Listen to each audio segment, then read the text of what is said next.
almost everyone you advertise to isn't the right person. That should be your base assumption. Your base assumption should be, I'm going to send out this ad and almost like 99.9999% of people won't like it. It won't be right for them. They won't be the person I'm looking for. But this is the best method that I can employ to find that 0.0001% of people who are. You are now listening to the Creative Juice podcast brought to you by Entrepreneur.io.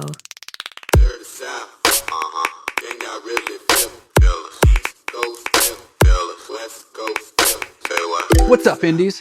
Welcome back to the Creative Juice podcast. This is episode 338. And today we're going to be talking about ads. Running ads to grow your audience and how to understand what happens when you're advertising to new fans. How you take someone from doesn't know who you are, totally cold, has never heard your music before, to someone who is a raving fan that wants to shout from the rooftops about you, and what that looks like, how you can understand the pacing of that audience growth over time. Because we get a lot of questions about ads. I'm your host, Jack McCarthy. With me, as always, is Circa. Circa, what's up? I'm so excited to talk about this today, man. Yeah, I think we've got a pretty cool discussion cooked up. Me too. I think this is a nice transition, a nice continuation of last week's discussion on just marketing in general, because we talked a little bit about investing capital and running ads, and now we can go just a level deeper to hopefully help you guys understand what it actually looks like and means to be running advertising campaigns online to grow an audience, because it's really not black and white. It's not turn on ads and get a big obsessed with you fan base in your sleep, which is something that you might hear, if you follow music marketery things on the internet. Sure, running ads, you turn them on and people see your stuff while you sleep, but does that mean you've got a ton of raving fans and all of them love you overnight? Definitely not. Yeah, hopefully this episode will give you a good way to think about what you can expect out of ads, but moreover, and just like our last discussion, if you watched our last episode, this hopefully serves to set your expectations and give you the right mental framework for approaching using modern marketing tools to grow your music career. For sure. Yeah.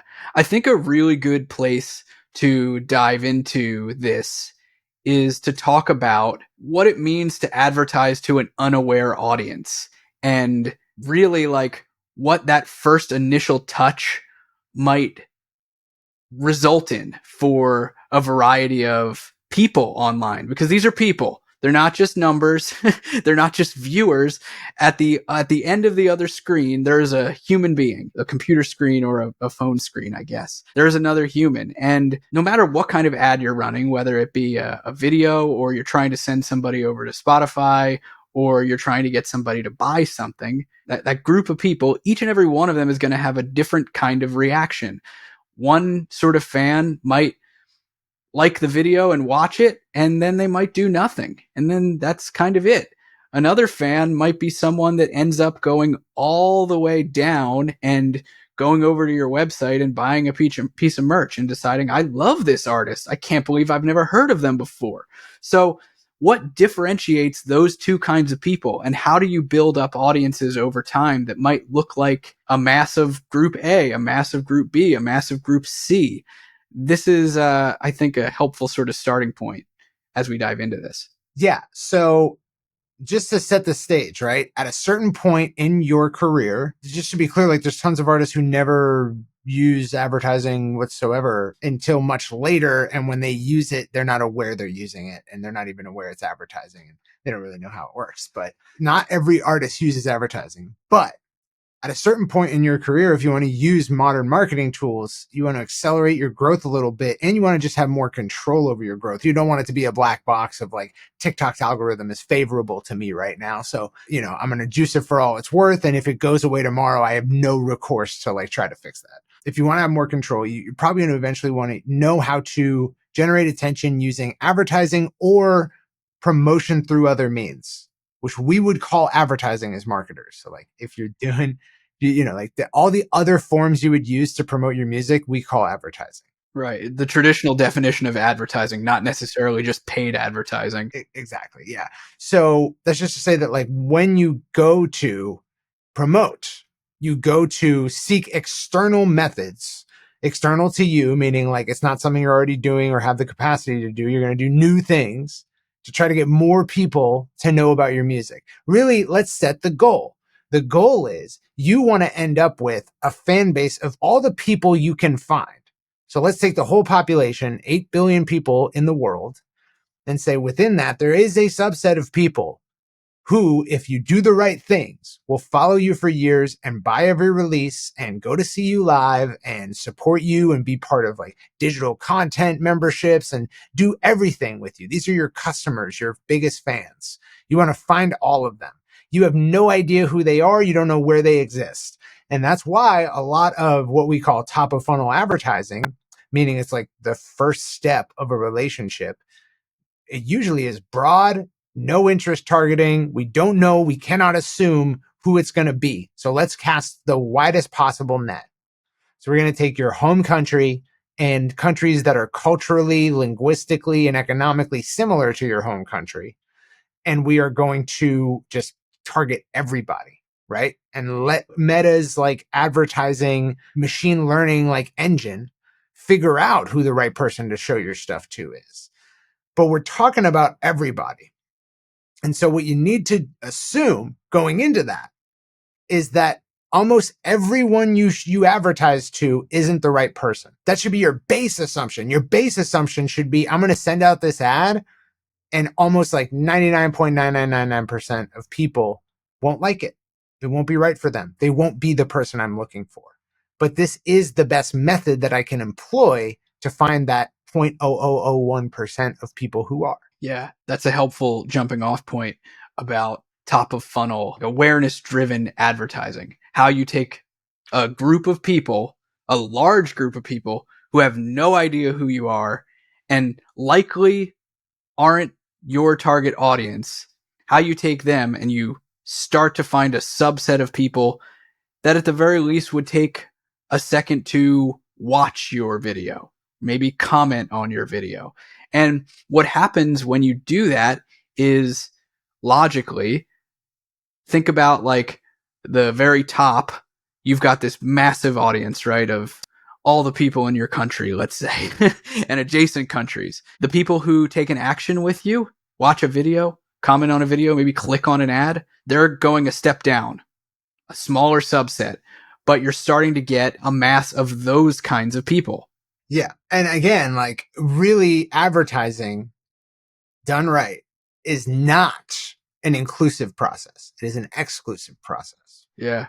So it's a filter. We're filtering out of the widest possible set, the subset of people who respond. Have you ever heard the term racking the shotgun, which is, I forget where it's even from, but it was like at a poker game, this gentleman would like rack a shotgun under the table, and all the people who turned around when he did that, he didn't want to play against.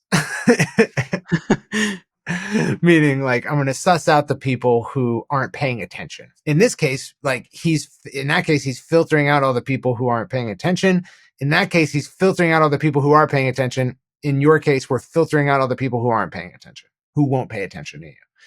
And so we're going to end up with a small subset compared to the whole.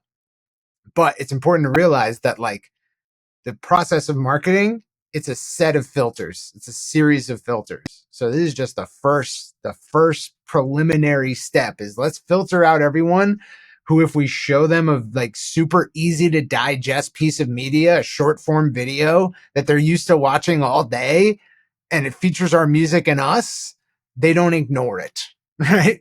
They at least try it out. But that doesn't mean they're going to like fall in love with your music and follow you for years and like read every email.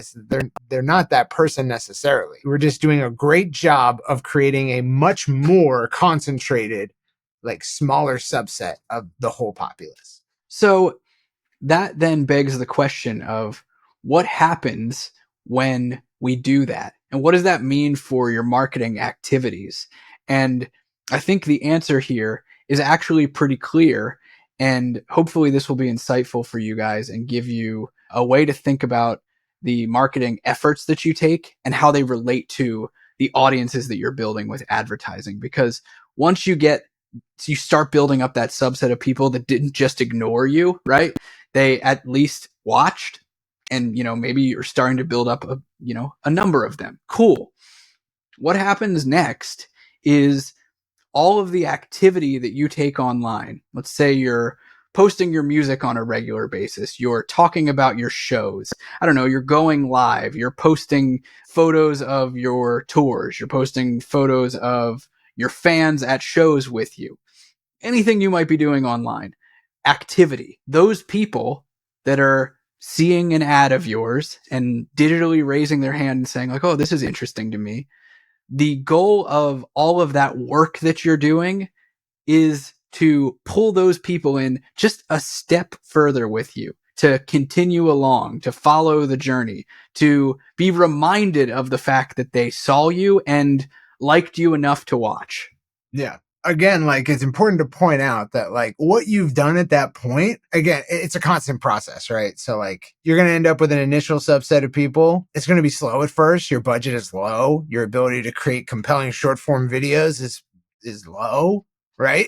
So like most of the people are going to come later compared to earlier. The further along you do it, like the more you do it, the more people will come. Your budgets will be higher. Your execution will be better. You'll know more. But it's a process. So we're not going to just like run an ad and now, okay, we got 2,000 actual viewers, 200 click-throughs. This is everyone in the whole population who's going to see this. Like, no, you probably didn't actually saturate your whole audience you're targeting. That's going to take years and years. But we're going to start that process. What comes out the other side is far more concentrated. We're not done filtering. So first step, let's rack the shotgun. Let's see who actually responds when we put a piece of media out there.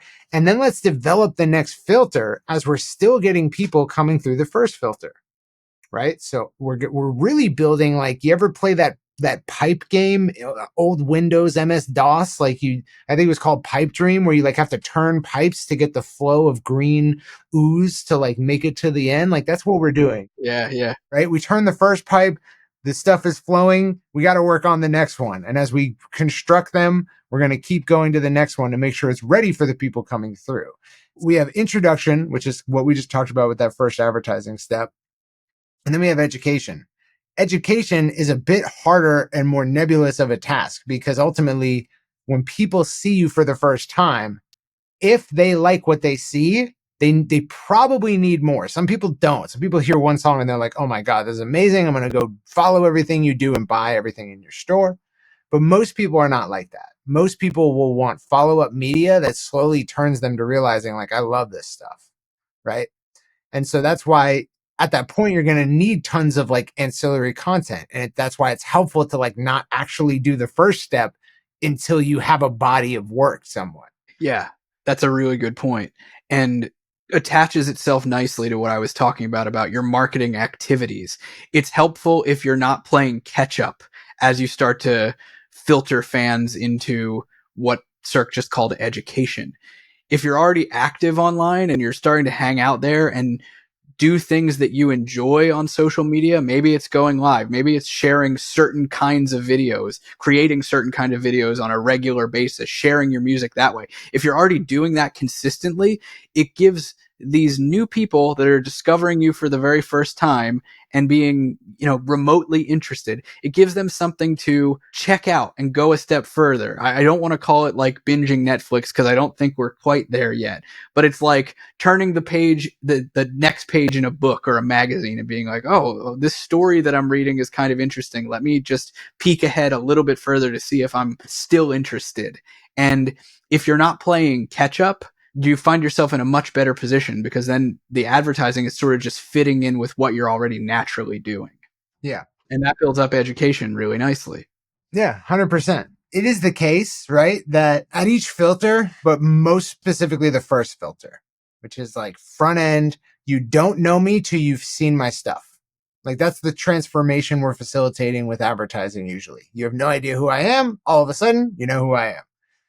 And when we're facilitating that, You might think like, don't I want to expose people to the complexity of my music? Don't I want to show them, put out a few different flavors, right?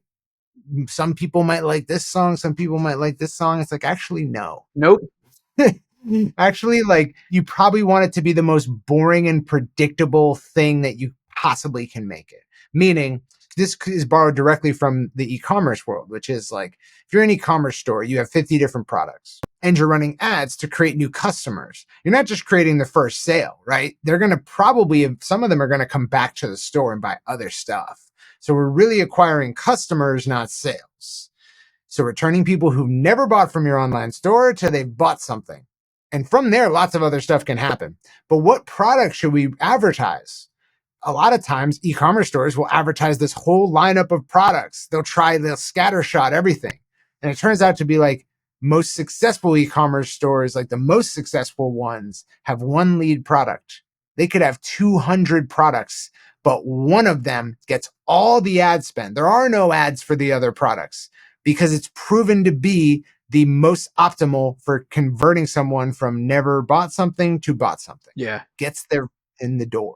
In the e-commerce world, we call that the hero product. Yes. Yeah, exactly. And so you probably have you will have many, right? But at one time, you should only really have one hero song, one hero video, one hero ad. And so, yeah, like it's kind of boring, at the front end. It can be exciting in other ways. It's just like in terms of variety, it's pretty boring. For sure. And really, like, the only, ideally for top of funnel, for that first filter, the ad that converts someone from unaware to aware of you, the only time you're doing maintenance or development on that ad and that campaign is to try to beat the hero thing, right?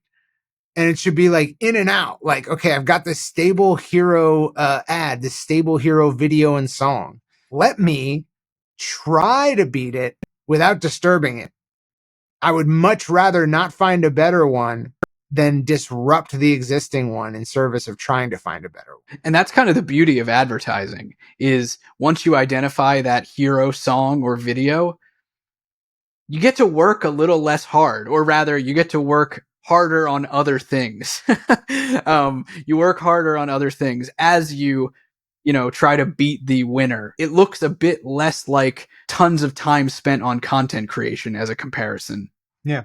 I think this is a good place to mention that a trap that I've seen artists fall into often over the years. We've talked to plenty of artists here in our community. I've talked to plenty of agency clients that I've consulted with about this specific bottleneck when it comes to advertising. And it's the idea that I've been running ads and I've been building up this audience, right? People that have filtered themselves down and they've been consuming my content. They've been hanging out with me online and they're starting to look like fans.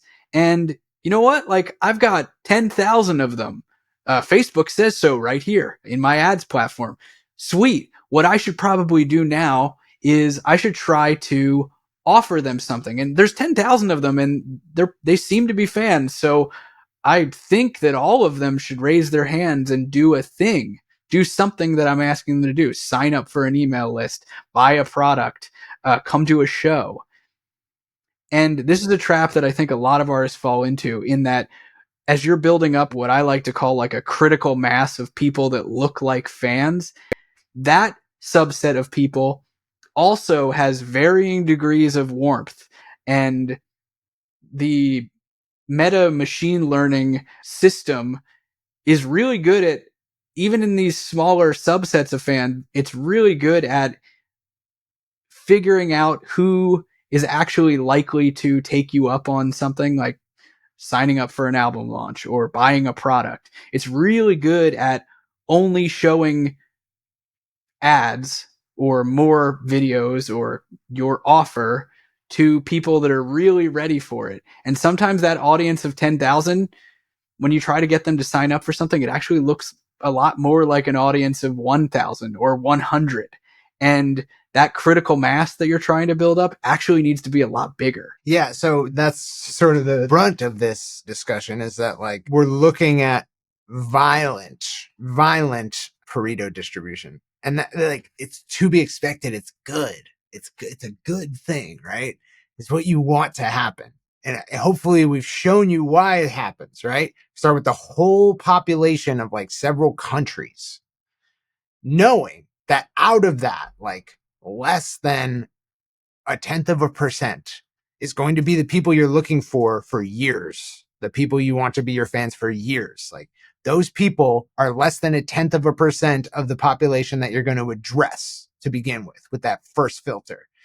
Then we're going to get down to like 1% of like the people you show that ad to are going to respond in a way that indicates you should develop that relationship. And really, it's not even a manual thing. Only less than 1% of them are going to see the ad, stop on it, watch it, and then know who you are. And then some of them are going to be willing to like go check you out on different platforms, social media, YouTube, check out your website. If you have one, maybe that's less likely. Check you out on streaming, like check out other songs than what you're advertising. Some of them will do that, but it's like less than 1% of who you show the ad to. And that's okay, because our whole goal was not to get the maximum amount of people to respond. It was to filter out everyone who's wrong. Okay. And we're doing that successfully. In the next filter, same goal, filter out everyone who's wrong. Do not be upset by people who aren't the right person. That is expected to happen. That's what we want to happen. We want to find all the people who aren't the right person in each subset and get them out of here. Okay.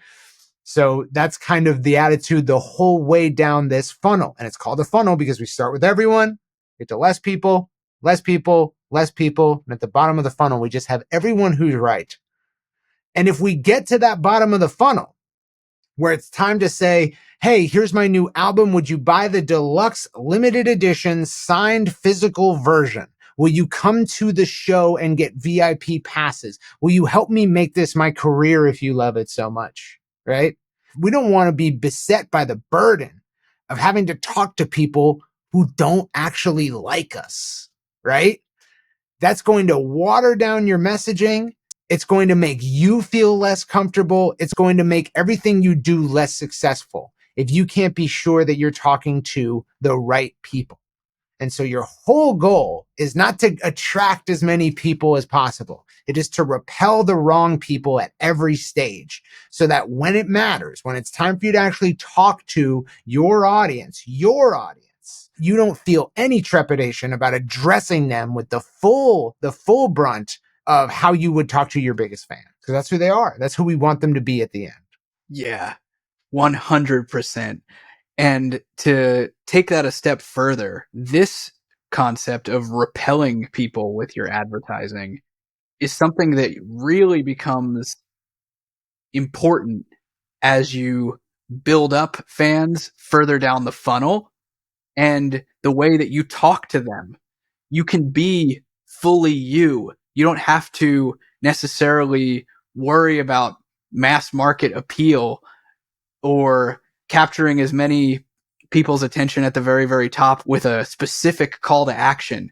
You can talk to people and meet them exactly where they are, because at that point, you know that they're your people and you can be as polarizing as you want. In fact, you probably should be, because then you're going to just repel more of the people that aren't really your fans. There's this theory of like, you don't want to be lukewarm. You don't want to be up the middle. You want to be polarizing. You want to be a little bit further to the left, a little bit further to the right. Not politically. I'm just speaking in left and right terms. You're on a spectrum of personality. And if you can do that, that works for you to continue that filtering. That's what advertising is. That's how you speak in your advertising, or rather how you write, if we're talking about copy. Yes. Yeah. Literally, it will ruin your ability to market correctly if you cannot be sure. And this is like why, like when I first got into direct marketing and realized like what the regime was, I also realized that like probably the main thing holding people back who don't know a whole lot about marketing. And it's what we find with NDX. We go and we work with artists where all of their audience is collected at the first layer. They have no depth. Everyone that they talk to is the same. They have to address their whole audience and people who might not know who they are yet with every message. So they cannot talk to just their biggest supporters. They cannot talk to just the people who have bought everything in their store, or just the people who have seen some of their content before but aren't customers. They cannot just talk to the people who bought tickets on their last tour, because they don't have any of this data. They don't have an email list. They don't have that email list tagged up with products and customer and product and sales data. They don't, and we talk to these people like they don't have any of this. Universally, the more successful they are, the less likely they are to have it. Okay. So that's the tragedy, is like these people have to, every single Instagram post where they announce a sale, because that's where they announce their sales, because they have no email list. So they have to do it through an Instagram story. And every time they do that Instagram story, they have to sell without turning off people who don't want to buy anything. It's like, dude, what? How could I ever sell something if I have to also make sure to not upset people who, like, by definition are not customers and never will be, right? That's the most insane thing that you could ever think of. And it's how, like, not only lots of, like, most successful artists, but lots of businesses have to address before they understand, like, segmentation, customer journey based marketing, which is really what we teach. We teach a journey based approach. And this set of filters, this funnel based approach, is all the exact same thing. Let's not only address people differently based on how they've experienced us in the past, what we know about them, let's serve different messaging to them. And let's keep meticulous records of who everyone is. So that way, if we're talking to people who've never heard of us before, we only have to talk like you've never heard of us before. We do not have to say also people who have heard of us and, like, dilute the message. If we want to talk to people who might be interested in buying something, we can talk to just past customers and people with high buying intent. They visited your online store but haven't bought anything. We can talk to just them. So we don't have to say, like, also, like, just so you know, I offer products, and, like, oh, maybe you haven't heard of me. Like, I'm this person. Like, no, we can just say the new thing is out. Go here. Here's why you might want to buy it. I think it's probably the most pernicious and, like, least called out thing in not only music marketing, but business marketing as well, is if you don't have the ability to talk to people differently based on how their relationship to you, your entire message is completely castrated, for lack of a better term. Yeah. Yeah. Yeah, 100%. And that's kind of at the core of what we've been talking about this whole episode, this filtering process, right? The process of taking someone from broadly unaware of you, doesn't even know you exist, to someone that you can talk to at a deep level and say, I know you're into what I do. I know you've supported me and I appreciate it. Here's what we're going to do next together that's cool. And you can say it exactly the way you want to. That's what happens when you understand the pacing of audience growth through any kind of advertising means, whether it be paid social ads or, I mean, hell, influencer marketing. If you want to talk about, like, any kind of advertising, that's advertising, right? It can be advertising on any level of that spectrum, any type of advertising. But, you know, we're talking mostly here about paid social media advertising for the purposes of this conversation. But that's what you get. That's the benefit that you eventually reap when you understand how audiences grow and how audiences grow down the funnel. That's really what we've been getting at here. Yeah, 100%. And so, yeah, we started off this episode, like, what we really wanted to show you guys was, hey, like, do not be disheartened by a low response rate at any step of your marketing, because, like, really you should completely flip your perspective. A low response rate is actually a great filtration rate. You are very successfully filtering out the people who actually don't matter. And if you were to change your marketing message to include more of them and thus get a higher response rate, guess what? You'd be diluting the whole purpose of your marketing. You would be making it worse. Okay. You don't actually want to get more people, because not everyone is going to actually help you realize your dream of this being your livelihood, how you make a living. Like, most people aren't going to help you with that. And if you let them creep into the data set at every step, you're screwed for multiple reasons. So yeah, like the whole goal of this episode was to flip your thinking on that. And this really helps to set advertising itself and all other forms of marketing that happen after that first touch in the right context. Like that's all we're trying to do here is set it in the right context to say like, no, you shouldn't be like, oh, actually like no one likes my video, but like, that's a good thing. Like, no, that's not what we're saying. But what we're saying is that it is necessarily the case that a broad majority of people at any step in your funnel will not like it. And that's kind of the point, right? So you shouldn't be getting no response, but a low response rate is nothing to be that upset about. And if you know that, then you truly know it will take a while. You truly know it takes years because you don't have an infinite budget. And people change and new people enter the data set. And so it's going to be churning through these audiences, extracting the right people at every step. And that can take years, but it's okay. You got time. Oftentimes, like we said last episode, all the indies in IndieX, or maybe it was this episode, all the indies in IndieX they've been doing it for years. And that's not a mistake. Yeah, for sure. And like you said, Cirque, when it comes to marketing, advertising, people change. It takes time. But not only do your fans change, not only do trends change and human behavior on social media change, you get better. Your music gets better. The way you present your music online gets better. And down the line, as time goes on, that makes the throughput, meaning like the number of people that come through and understand your message better, increasing the chances that there are more people at the very, very bottom, gets better. It just gets better over time. As you grow, it grows. The system improves itself. Yeah, 100%. So I hope you guys dug this. Cirque, it was fun to get to nerd out about like philosophy behind advertising. We haven't done that in a while. Been a while. Yeah, it was fun.